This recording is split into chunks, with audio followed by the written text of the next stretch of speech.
क्या क्या लिया। ठीक है, तो देखिए आप यूएस से हमने बात की कि हमने सुप्रीम कोर्ट हमने यूएस से सुप्रीम कोर्ट का जो हमारे यहाँ प्रावधान है वो हमने यूएस से लिया था। उसके अलावा हेड ऑफ स्टेट को प्रेसिडेंट के नाम से जाना जाता है, as you know. Head of state अभी आगे आएंगे आर्टिकल, जो प्रेसिडेंट है उसके नाम से जाने, प्रेसिडेंट जो जाना जाता है जिसे हेड ऑफ स्टेट कहते हैं। ठीक है, हमारे इंडिया में हेड ऑफ स्टेट कौन होता है? हेड ऑफ स्टेट, ये कौन होता है? प्रेसिडेंट। तो ये एक्ट 47 1947 वाला एक्ट था, ठीक है, इंडिपेंडेंस वाला। आपका प्रेसिडेंट जो है इसको जानते हैं हम हेड ऑफ स्टेट, ये हमने यूएस से लिया था। इसके बाद हम सीधा चलते हैं यूके पे, जो कि सबसे इंपॉर्टेंट है हमारे लिए। यूके की अगर हम बात करते हैं, यूके से हमने जो हमारा पार्लियामेंट्री सिस्टम है, पार्लियामेंट्री सिस्टम, ये हमने कहाँ से लिया है? पार्लियामेंट्री सिस्टम हमने कहाँ से लिया है? यूके से। इसके अलावा अगर हम बात करें आपसे कैबिनेट सिस्टम, ये भी हमने कहाँ से लिया है? यूके से लिया है। इसके अलावा आपको पता है कि जो लोकसभा में कौन होता है? स्पीकर। आपको पता है ना, स्पीकर जो होता है वो कौन होता है? लोकसभा को चेयर करता है। तो स्पीकर वाला जो है वो भी हमने कहाँ से लिया? लोकसभा वाला यूके से लिया है। इसके अलावा एक आपका आता है, वो आता है हमारा नॉमिनल हेड। ठीक है, नॉमिनल हेड। आपने कई बार पढ़ा होगा कि भारत के अंदर राष्ट्रपति की स्थिति ठीक वैसी है जैसी ब्रिटेन के अंदर महारानी की। तो उसका मतलब क्या होता है? नॉमिनल हेड वो कौन है? प्रेसिडेंट होता है हमारा। इसके बाद अगर हम बात करते हैं आपसे, कैबिनेट सिस्टम हो गया हमारा, सिंगल सिटीजनशिप जो कि सबसे इंपॉर्टेंट है। ठीक है, सिंगल सिटीजनशिप ये भी आपके लिए बहुत इंपॉर्टेंट है। सिंगल सिटीजनशिप, बिकॉज हमारे देश में आपको पता होगा एकल नागरिकता का प्रावधान है। जो हिंदी मीडियम के स्टूडेंट को बता देता हूँ, एकल नागरिकता।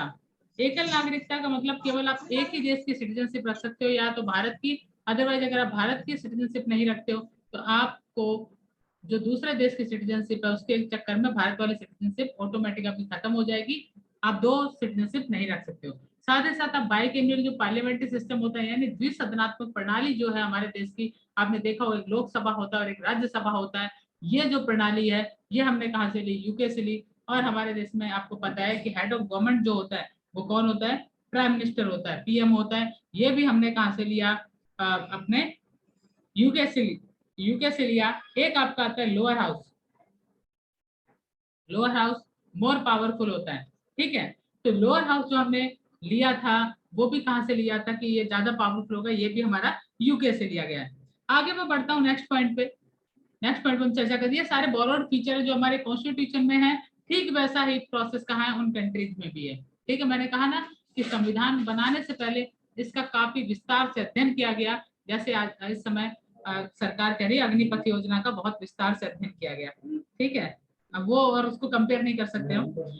दूसरे पॉइंट पे आता हूं मैं, फ्रांस। मैं बात करता हूँ फ्रांस की। फ्रांस से हमने देखिए क्या क्या लिया। फ्रांस जो है वहां से आपका जो रिपब्लिक वाला पॉइंट है, जो रिपब्लिक है वो हमने कहां से लिया था? फ्रांस से लिया था। उसके अलावा एक आपका, आपको याद होगा फ्रांस का मोटो, याद होगा कई स्टूडेंट को जिन्होंने जेएनयू की तैयारी की होगी उन्हें पता होगा। फ्रांस का मोटो है जिसका नाम है लिबर्टी, इक्वालिटी एंड, तीसरा क्या है जानते हो? फ्रेटर्निटी। ठीक है, ये सब हमने कहां से लिया था? फ्रांस से। और आपको बता दूं ये फ्रांस के अंदर कहाँ आया, कहाँ से आया? ये आया था फ्रेंच रिवॉल्यूशन से आया था। ठीक है, फ्रेंच रिवॉल्यूशन जो हुआ था वहां से ये आया था। Got it? चलिए देखते हैं नेक्स्ट पॉइंट पे।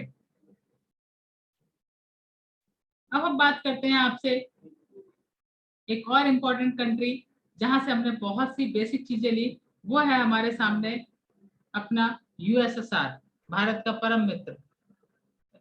पहले यूएसएसआर होता था, आज रशिया है। यूएसएसआर जो है यहाँ से हमने सबसे इंपॉर्टेंट चीज ली, वो क्या लिया था हमने? अपना फंडामेंटल ड्यूटीज। फंडामेंटल ड्यूटीज जो है वो हमने रशिया से लिया था, या यूएसएसआर से कहें हम। ठीक है, और एक क्वेश्चन आता है, अब देखिए कहाँ से क्वेश्चन आता है। क्वेश्चन मोस्टली आता है आपका यूके से, या आता है यूएस से, या फिर आता है आपका जर्मनी से। कहाँ से आता है? जर्मनी से। ठीक है। 5 ईयर प्लान मैंने इसलिए नहीं बताया कि वो 5 ईयर प्लान अब खत्म हो चुका है, 5 ईयर प्लान का वैसे भी कोई इंपॉर्टेंट रोल बचा नहीं है। जर्मनी की बात करते हैं, जर्मनी से हमने क्या लिया था, जर्मनी से हमने लिया था जो आपका इमरजेंसी प्रोविजंस है, जो आपको पता है केवल राष्ट्रपति लगा सकता है, ठीक है। इमरजेंसी जो है वो हमने कहाँ से लिया था, इमरजेंसी प्रोविजंस ये हमने जर्मनी से उठाए थे, ठीक है। क्लियर है, इमरजेंसी एक्ट, गॉट इट। और कुछ कंट्री जो मैं आपको सीधा बोल के बता देता हूँ, बेटर रहेगा। जापान से हमने लिया था कि प्रोसीड्यूसर एस्टैब्लिश्ड बाय लॉ, ये हमने जापान से लिया था।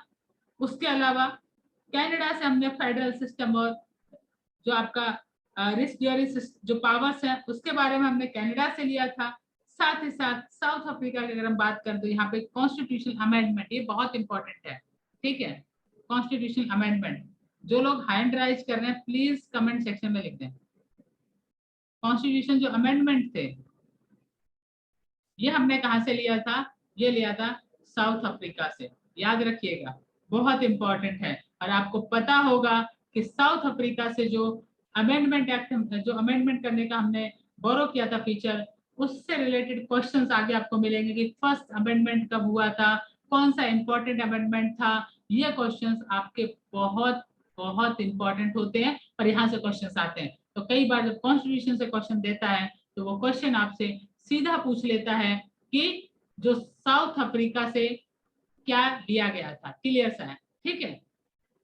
राज्यसभा से रिलेटेड, इलेक्शन से रिलेटेड काफी सारी चीजें जो साउथ अफ्रीका से है, लेकिन जो सबसे इंपॉर्टेंट जहां से क्वेश्चंस आते हैं वो आपके आएंगे इससे, साउथ अफ्रीका से अमेंडमेंट करने का जो हमने फीचर बोरो किया था वहां से। अगले सवाल पे आता हूं मैं। अगला इंपॉर्टेंट, काफी इंपॉर्टेंट एक आयरलैंड से रिलेटेड आता है। आयरलैंड से जो आपका कंसेप्ट आया था कि directive principle of state policy, ये कहां से आया था, हमारा आयरलैंड से था।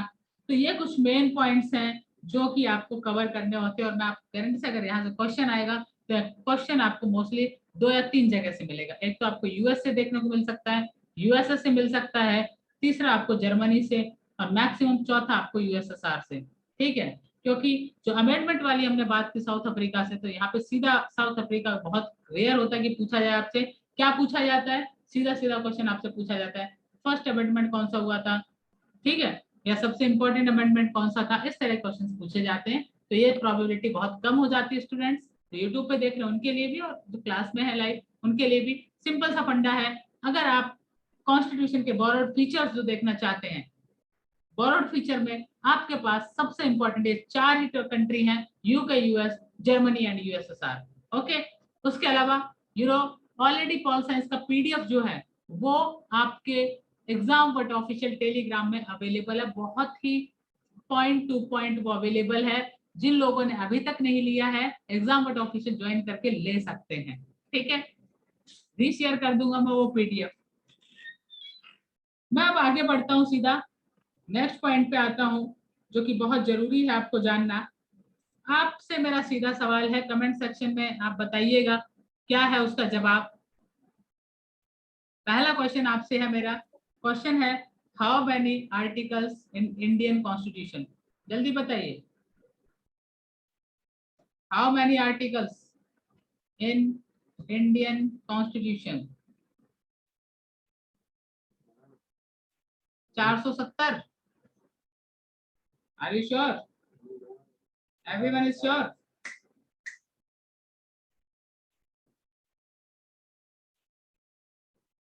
395? अच्छा ये बताइए, जब कॉन्स्टिट्यूशन हमारा क्रिएट हुआ था, मैं बहुत सिंपल सा क्वेश्चन पूछ रहा हूँ जहां से क्वेश्चन आ सकता है, जब हमारा कॉन्स्टिट्यूशन क्रिएट किया गया था तब कितने हमारे आर्टिकल थे, बताइए जरा। जब हमारा कॉन्स्टिट्यूशन तैयार किया गया था, 1947 की बात कर रहा हूँ।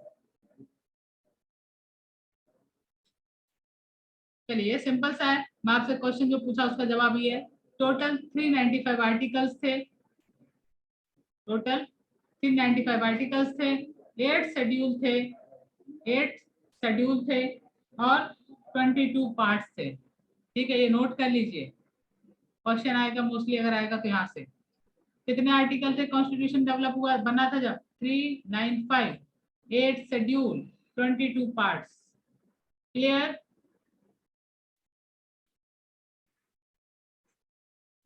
इसका जवाब आपको नेक्स्ट क्लास में मिलेगा कि वर्तमान में कितने हैं। कमेंट सेक्शन में यूट्यूब वाले जो स्टूडेंट है वो भी लिखिएगा इसका आंसर क्या है। इसके बाद मैं आगे बात करता हूं आपसे, आज वर्तमान में टोटल शेड्यूल कितने हैं। टोटल शेड्यूल अभी कितने हैं? 120 नहीं है, 12 है यार। 120 शेड्यूल हो जाएंगे तो आर्टिकल हजारों में पहुंच जाएंगे। 12 शेड्यूल है हमारे, 12 शेड्यूल है। और 12 शेड्यूल्स में क्या क्या है वो जान लीजिए, बहुत इंपॉर्टेंट है ये। और इसमें सबसे इंपॉर्टेंट है आपका वो है शेड्यूल नंबर 8। क्यों इंपॉर्टेंट है आप सब जानते हैं। शेड्यूल नंबर 8 में ये दिया गया है कि जो 12 लैंग्वेजेस हैं, टोटल लिस्ट दी गई है 22 लैंग्वेजेस की, जो हमारी लैंग्वेजेस हैं उसके बारे में दिया गया है। और वो आपको अच्छे से पता होना चाहिए माय डियर, वेरी सिंपल। ठीक है, अब आपको पता है जब हम आगे अवार्ड्स के बारे में पढ़ेंगे, अवार्ड्स के बारे में क्वेश्चन यहाँ से कभी कभी देखने को मिल जाता है। ठीक है, जल्दी जल्दी हम उस टॉपिक को कर लेते हैं जो हमारे काम का है। फर्स्ट शेड्यूल में लिस्ट दी गई है स्टेट और यूनियन टेरिटरीज की। सेकंड शेड्यूल में सैलरी के बारे में दिया गया है, प्रेसिडेंट। ये पॉइंट इंपॉर्टेंट है, थोड़ा मैं यहाँ पे वही लिखूंगा जो इंपॉर्टेंट है।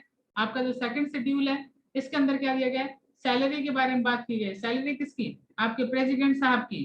ठीक है, आपका प्रेसिडेंट हो गया, उसके अलावा गवर्नर हो गए, चीफ जस्टिस हो गए हाई कोर्ट या सुप्रीम कोर्ट के, और आपके कैग हो गए। ठीक है, जजेस। इसके अलावा आपका कैग, जो आपका कैग होता है इंडिया का, उसका ये इनका सैलरी जो आता है वो कहाँ से आता है माय डियर, वो किसके बारे में मेंशन किया गया है, सेकंड शेड्यूल में मेंशन किया गया है। अगले पॉइंट पे आता हूं, मैं आपके साथ बात करता हूं जो सबसे इंपॉर्टेंट पॉइंट है इसमें, वो है आपका सेट जो 8th शेड्यूल है, sorry 8th schedule. 8th schedule में क्या दिया गया है, 22 लैंग्वेजेस। तो हमारे गवर्नमेंट ने कितनी लैंग्वेजेस को लिस्ट किया है, 22 लैंग्वेजेस को। हाँ, एक थर्ड शेड्यूल भी इंपॉर्टेंट है आपके लिए। थर्ड शेड्यूल इसलिए इंपॉर्टेंट है क्योंकि इसमें दिया गया जो ऑथ्स के बारे में, यानी कि हिंदी में कहूं मैं तो एक वर्ड यूज करते हैं हम, शपथ। ठीक है, शपथ जो है उससे रिलेटेड किसमें दिया गया, थर्ड में, ऑथ्स एंड एफर्मेशंस। बाकी आपको मैं बता देता हूँ फोर्थ शेड्यूल जो है जो आपको सीट से रिलेटेड, जो राज्यसभा में सीट है। फोर्थ शेड्यूल क्या है, राज्यसभा में जो सीट दी जाती है, राज्यसभा की जो सीट्स हैं उससे रिलेटेड, उन्हें जो बांटा गया है, एलोकेट किया गया है देश के हर स्टेट वाइज, उस हिसाब से उसमें बात की गई। फिफ्थ शेड्यूल आपका एडमिनिस्ट्रेशन से रिलेटेड है, जो कि शेड्यूल एरियन ट्राइब से। सिक्स शेड्यूल में भी प्रोविजंस दिए गए हैं एडमिशन ऑफ ट्राइबल एरियाज का, असम एंड मेघालय, त्रिपुरा एंड मिजोरम में। सेवन शेड्यूल है, उसमें यूनियन लिस्ट आता है, स्टेट लिस्ट आता है, कॉन्करेंट लिस्ट आता है। 8th शेड्यूल की बात कर चुके हैं हम, जिसमें लैंग्वेज के बारे में बात की गई है। 9th शेड्यूल जो है ये इंपॉर्टेंट है क्योंकि ये एक अमेंडमेंट के द्वारा, ये किसके द्वारा ऐड किया गया, एक अमेंडमेंट के द्वारा। और अमेंडमेंट जो हुआ था वो हुआ था फर्स्ट अमेंडमेंट। ये कब हुआ था, 1951 में। कब हुआ था, 1951 में फर्स्ट अमेंडमेंट हुआ था। और इस अमेंडमेंट के थ्रू इसमें लैंड टैक्स वगैरह जो जोड़ा गया वो इंपॉर्टेंट नहीं, इंपॉर्टेंट ये है कि फर्स्ट अमेंडमेंट कब हुआ था, 1951 में। और 9th शेड्यूल फर्स्ट अमेंडमेंट के थ्रू ऐड किया गया था हमारे शेड्यूल्स में। इसके बाद आपका 10th शेड्यूल 52nd अमेंडमेंट हुआ 1985 में। 11th शेड्यूल 73rd अमेंडमेंट होता है 1992 में। 12th शेड्यूल ऐड किया गया, ये भी 1992 में 74th अमेंडमेंट के थ्रू इसे ऐड किया गया। क्वेश्चन इनमें या तो 8th शेड्यूल से आएगा या आपका आएगा 2nd शेड्यूल से, उसके अलावा चांसेस बहुत कम है किसी और शेड्यूल से क्वेश्चन पूछा जाए, क्योंकि 9th शेड्यूल में केवल एक चीज याद रखनी है, ये किस अमेंडमेंट के थ्रू ऐड किया गया था। गॉट इट माय पॉइंट, समझ में सबको आ रहा है? यूट्यूब पे जो देख रहे हैं उनको भी समझ में आ जाएगा, आप लोगों को समझ में आ रहा है? ऐसा तो नहीं लग रहा जस्ट लाइक बोरिंग, ऐसा तो फील नहीं हो रहा?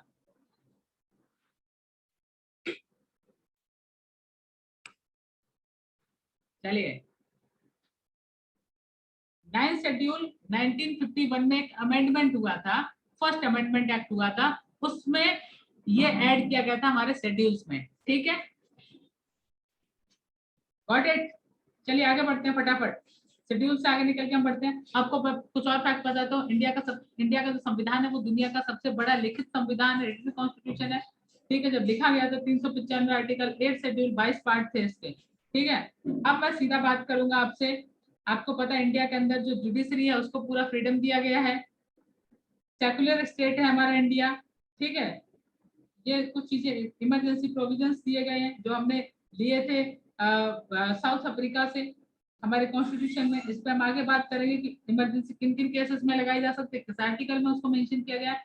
खैर, अब थोड़ी सी मैं फटाफट बात करता हूँ, आप लोग कमेंट सेक्शन में जवाब दीजिएगा, यूट्यूब पे भी और यहाँ भी। चलिए मैं बात कर लेता हूँ आपसे, बात करता हूँ नेशनल सिंबल्स की। अब नेशनल सिंबल में सबसे क्वेश्चन आता है, क्वेश्चन क्या आता है, जैसे नेशनल फ्लैग है, नेशनल फ्लैग। अच्छा बताइए, नेशनल फ्लैग जो है, ये नेशनल फ्लैग को डिजाइन किसने किया था? जामिया के पेपर में क्वेश्चन आया था, जामिया के पेपर में क्वेश्चन आया था कि नेशनल फ्लैग का डिजाइनर कौन था। कई स्टूडेंट इसे भी गलत करके आया था, तो इनका नाम था पिंगाली वेंकैया। ठीक है, Pingali Venkaiah.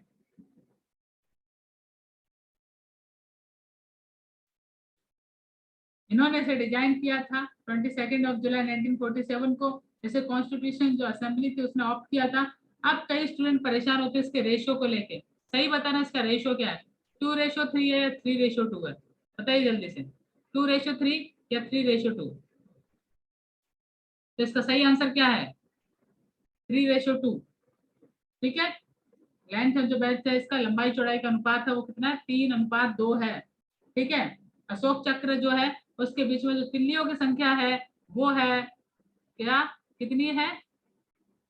24। Got it. National emblem आपको पता होगा, यहाँ से क्वेश्चन आता है। नेशनल एम्बलम, नेशनल एम्बलम हमारा क्या है? सारनाथ। सारनाथ है? नहीं है, सारनाथ से तो हमने लिया था, है? सारनाथ से तो हमने लिया था। और नेशनल एम्बलम जो हमारा है ये सारनाथ से लिया गया था, पिलर ऑफ अशोका से लिया गया था, और इस पे एक वर्ड लिखा गया है, सत्यमेव जयते। क्या है? सत्यमेव जयते। सत्यमेव जयते की अगर हम बात करें तो सत्यमेव जयते से रिलेटेड क्वेश्चन आपको देखने को मिलता है। और वो क्वेश्चन क्या आता है कि जो नेशनल एम्बलम है इसे कहाँ से लिया गया था?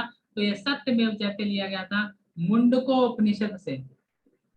कहाँ से लिया गया था ये आपका? मुंडका उपनिषद। ठीक है, मुंडका उपनिषद से इसको लिया गया था। क्वेश्चन आपका यहाँ से केवल यही आता है। और आपको पता है सारनाथ कहाँ पे? बनारस के पास में स्थित है। ठीक है, देवनागरी भाषा में लिखा गया है। और ये क्या है हमारा? सत्यमेव जयते नेशनल मोटो भी है। अगर आपसे कोई ये पूछ ले डियर कि हमारा नेशनल मोटो क्या है, तो सत्यमेव जयते हमारा मोटो है। ठीक है, क्लियर है? आगे बढ़ता हूँ आपको। नेशनल एंथम, नेशनल एंथम से क्या क्वेश्चन आ सकता है? नेशनल एंथम से क्वेश्चन बताता हूँ आपको। नेशनल एंथम से जो क्वेश्चन आता है वो आता है आपका कि इसके कंपोजर कौन थे। तो फॉर योर काइंड इंफॉर्मेशन, जो इसके कंपोजर थे वो थे हमारे रविंद्रनाथ टैगोर साहब। और रविंद्रनाथ टैगोर साहब ने ये नेशनल एंथम लिखा था, R N Tagore.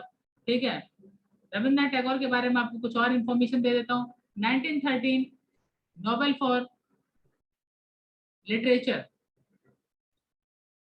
In Asia, first person थे जिन्हें पूरी एशिया में 1913 में पहला नोबेल प्राइज मिला था।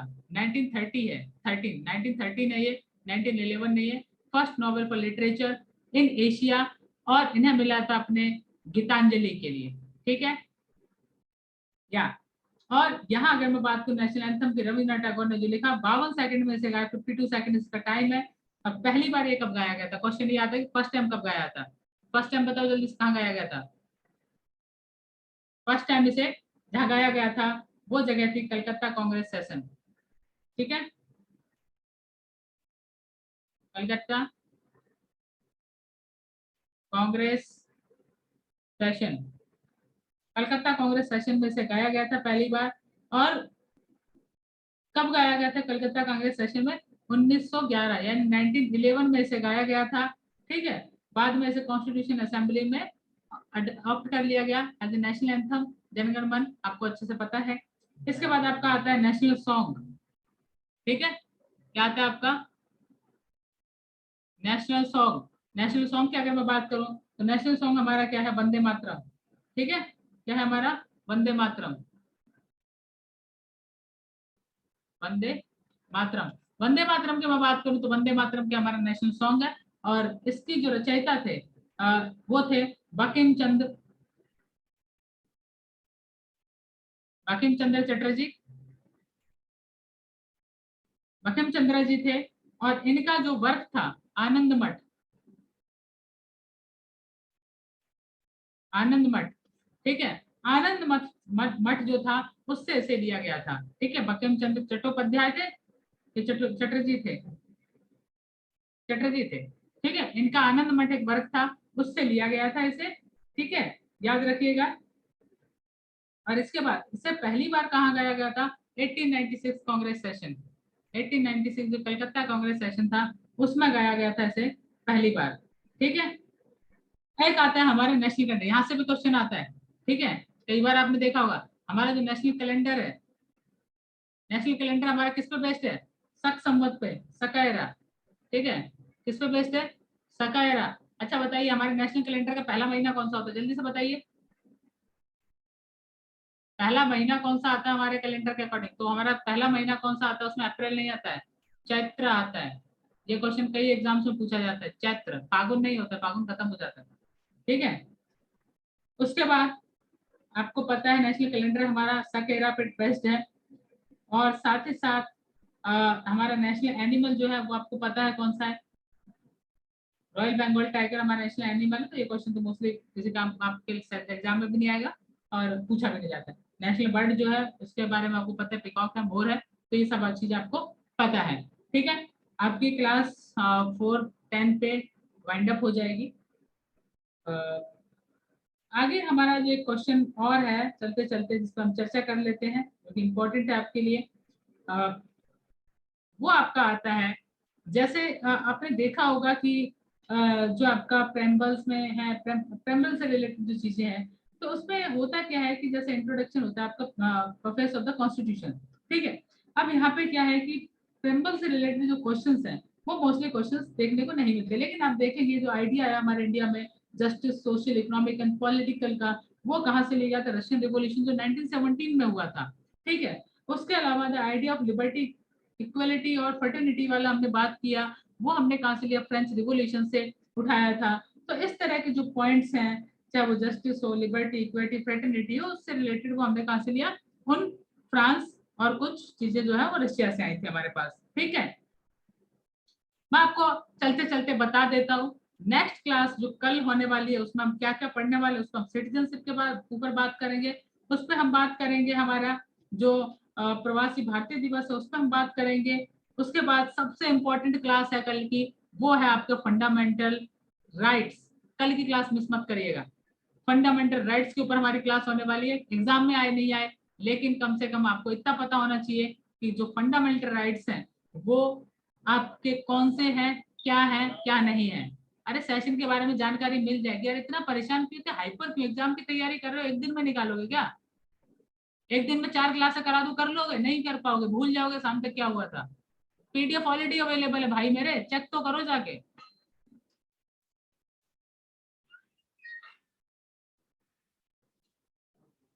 ठीक है, तो राइट्स जो है हमारे, अरे इंग्लिश की क्लास का भी हो जाएगा, all teachers are PhD scholars, so they have classes on Friday, maybe they will take by tomorrow and day after tomorrow what day, okay. तो कल हम मोस्टली फंडामेंटल ड्यूटीज और फंडामेंटल राइट्स को wind up करेंगे, as soon as possible हम अपना GK within 10 to 12 class में खत्म कर देंगे, ताकि आपको बस टाइम बचे रिवीजन करने का। मैं इस क्लास का टाइम और बढ़ाऊंगा थोड़ा, actually I have my class from 6:15 for UPSC, that's why I will take your class tomorrow on the same like political science, so that's why आज के लिए सी यू, मिलते हैं कल की क्लास में। किसी का कोई डाउट है तो आप वो डाउट शेयर कर सकते हैं, कोई भी दिक्कत है आपको आप पूछ सकते हैं, अभी मैं 2-3 मिनट आपके लिए यहाँ रुक सकता हूँ, नो इशू। और जो यूट्यूब पे भी इस वीडियो को देख रहे होंगे बाद में, उनसे भी मेरा रिक्वेस्ट है, अगर आपको पीडीएफ भी चाहिए please join the exam but official Telegram channel, total free classes हैं। और सबसे इम्पोर्टेंट चीज जो है वो ये है कि ऑलरेडी नेक्स्ट संडे को भी शायद मॉक हो आपका एक फ्री, जो पहले हो रहा था। ठीक है, सो सच बताओ ना, कुछ स्टूडेंट बड़ा इरिटेट कर देते, सीरियसली कई बार इरिटेट कर देते हैं। आप एक बात बताओ, मैं जब कह रहा हूँ आपको पहले एक एक पार्ट खत्म करो, हिस्ट्री एक दिन में करवा दूं, पॉल साइंस पे एक दिन में करवा दूं, आई एम नॉट रोबोट, पहली चीज। ठीक है, जो कंटेंट मिल रहा है उसको कवर तो करो यार। 20 दिन में अब तुम ये चाह रहे हो कि एक दिन में सारी चीजें मिल जाए तुम्हें, वो संभव नहीं है मेरे लिए, भला मानो या बुरा मानो। कम से कम यार आप ये भी तो सोचो, सामने वाला इंसान जो आप लोगों के लिए चीजें कर रहा है इज ट्राइंग बेस्ट, सिंपल सी बात है। कम से कम थोड़ा पेशेंस रखो यार। मैं देखता हूँ डिस्कशन सेशन में एक से एक तुरंत मैसेज पे मैसेज, 2 मिनट रिप्लाई ना जाए, सिर्फ रिप्लाई नहीं आया मेरा। अरे भाई, I am not robot, I am just a student and a human being first of all. PDF मैंने बोल दिया आपको रीसेंड कर दूंगा, but they continuously they same question, sir PDF कहाँ है, पीडीएफ कहाँ है।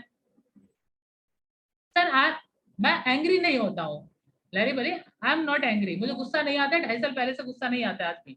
जस्ट थोड़ा हो सकता है लाउडली बोल रहा हूँ, गुस्सा नहीं आता है, बट सिंपल सी चीज ये है कि एक दिन में कोई भी व्यक्ति सारी चीजें नहीं करवा सकता। ट्राई टू अंडरस्टैंड, मैं एंग्री नहीं हो रहा हूँ, you are students, I am teacher, यहाँ गुस्सा होने की बात ही नहीं है। बट आप लोगों को भी समझना होगा कि कंटिन्यू चीजें जब चलती हैं तो कम से कम हमें एक चीज समझनी होती है कि हाँ, जब वो चीज यहाँ तक ये चीजें प्रोवाइड करवा सकता है तो वो और भी चीजें प्रोवाइड करेगा। ऑफ कोर्स ये मेरी रेस्पॉन्सिबिलिटी, मैंने आपसे प्रॉमिस किया है कि मैं आपको ये चीजें प्रोवाइड कराऊंगा, तो वो मैं करवाऊंगा, सिंपल सी बात है। तो ट्रस्ट मी डियर, मैं भी आपकी तरह एक स्टूडेंट हूँ। टाइम टेबल फिक्स है भाई, 3 बजे क्लास होगी, जिस टीचर की नेक्स्ट इंग्लिश की क्लास होगी उससे एक दिन पहले मैसेज आ जाएगा, 24 घंटे पहले का जो मैसेज है उस मैसेज में आप लोगों को कोई दिक्कत नहीं होगी। व्हाट्सएप ग्रुप की कोई जरूरत नहीं, आपको जो जानकारी चाहिए आप वहां पे कमेंट कर सकते हो, आपके पास ऑप्शन है एग्जाम बोर्ड ऑफिसर से डायरेक्ट कमेंट करने का। और व्हाट्सएप ग्रुप डियर मैं इसलिए नहीं बनाना चाहता हूँ क्योंकि मैंने बना बना के देखे हैं, वहां पे केवल और केवल इतना मैसेज आता है कि फाइनली मुझे वो म्यूट करना पड़ता है, मेरे पास कोई ऑप्शन नहीं होता है। ठीक है, आप एग्जाम बट ऑफिशियल में किसी भी टॉपिक के नीचे आप कमेंट कर दीजिए, आपको जो हेल्प चाहिए रिप्लाई मिल जाता है, वो ज्यादा बेटर, डिस्ट्रैक्शन नहीं होगा। आपका मन है, आपका मन है। ठीक है, एक दिन में एक, वीकेंड पे 2 क्लासें हो सकती हैं, बता देंगे आज हम कि कल किस किस की और क्लास है। ठीक है, तो वीकेंड पे 2 क्लासें हो सकती हैं, 2 हो सकती हैं, 3 हो सकती हैं, लेकिन मंडे टू फ्राइडे एक ही क्लास, 1.5 घंटा 2 घंटे से ज्यादा क्लास नहीं हो सकती एक टॉपिक पे, और एक ही टॉपिक पे होगी मंडे टू फ्राइडे। ठीक है, सब बता दूंगा रेहान।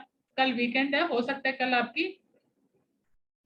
क्या नाम है, ये मैथ्स की और इंग्लिश की दोनों क्लासेस हों। ठीक है, जीके का भी हो, तो वीकेंड भी पॉसिबल है, बिकॉज जो टीचर है वो पीएचडी स्कॉलर है, उनके पास इतना टाइम नहीं होता है कि वो वर्किंग डेज में टाइम निकाल पाए हमारे लिए, लेकिन वो वीकेंड पे पूरा अपना फ्री टाइम एंजॉय ना करके वो आपको क्लासेस देंगे यहाँ पे, वो भी फ्री ऑफ कॉस्ट। सिलेबस की बात ये है निशान झा की, मैंने बोला मैं 10 क्लासेस में आपका 10 से 12 क्लास में पूरा जीके खत्म कर दूंगा। मैं अभी टाइम बढ़ाऊंगा इसे क्योंकि मुझे कंटिन्यू 2 घंटे बोलना होगा फिर। और एक दिन में कल हमने 40 मिनट का क्लास किया था, आज हम 1 घंटे की कर रहे हैं, 1.5 घंटे की, कल 2 घंटे की होगी। मैंने क्या कहा, चीजें आपको 15 तारीख से 12-13 तारीख तक सारी खत्म हो जाएंगी और आप लोगों को फील होगा कि you are ready to crack the exam, ये वादा है आपसे। थोड़ा भरोसा रखिए, थोड़ा तो एक्स्ट्रा एफर्ट आपको डालने पड़ेंगे ना। 20 दिन है, 20 दिन में सारी चीजें, आप ये सोचो कि जैसे पेड स्टूडेंट हमारे क्लास ले रहे थे उस तरह से सारी चीजें पॉसिबल हो पाएंगी, वो पॉसिबल नहीं हो पाता, आप भी जानते हैं, आप खुद समझदार हैं। ठीक है, लेकिन मैक्सिमम टू मैक्सिमम हमसे जो होगा हम कर रहे हैं, and we are trying our best, मैं खुद और मेरी पूरी टीम। ठीक है, तो मुझे भरोसा है उन पे भी और आप पे भी भरोसा है कि आप लोग इन चीजों को समझेंगे, आप बहुत समझदार हैं। प्रैक्टिस करिए आप चीजों की, जितने भी आपके पास बुक्स अवेलेबल है उनसे प्रैक्टिस करते चलिए, मॉक्स लगाइए, जो चीजें कर सकते हैं करिए, और मैं कहता हूँ अपने ऊपर भरोसा रखिए, कॉन्फिडेंस रखिए, definitely you can crack the exam. ये मैं वादा करता हूँ आपसे, आप बड़े आराम से एग्जाम निकाल लेंगे। ठीक है, सब चीजें होंगी, लेकिन आप अगर ये चाह रहे कि हर एक पॉइंट बहुत बारीकी से कवर होगा, वो पॉसिबल नहीं है, आप भी जानते हैं। 14 से 15 या 20 दिन मैक्सिमम मानता हूं मैं, अगर मान लो जनरल टेस्ट कईयों का लेट होता है तो 20 दिन मान लेता हूँ।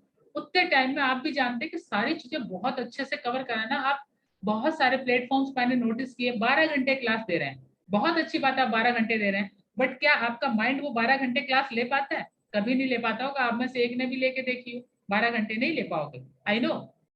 ठीक है, तो चीजें ये है कि हम पॉइंट टू पॉइंट पढ़ रहे हैं और अच्छे से पढ़ रहे हैं कि एग्जाम क्लियर हो, हमारा हमारा फोकस वहां है कि हम एग्जाम निकाल लें। हमें यहाँ पे सीधा डीएम नहीं बनना है, एग्जाम निकालना, यूनिवर्सिटी जाएंगे उसके बाद खूब बड़ी बड़ी किताबें पढ़ते रहना, कोई रोकने की जरूरत नहीं। और हम केवल पॉइंट टू पॉइंट चीजें पढ़ेंगे। Got it?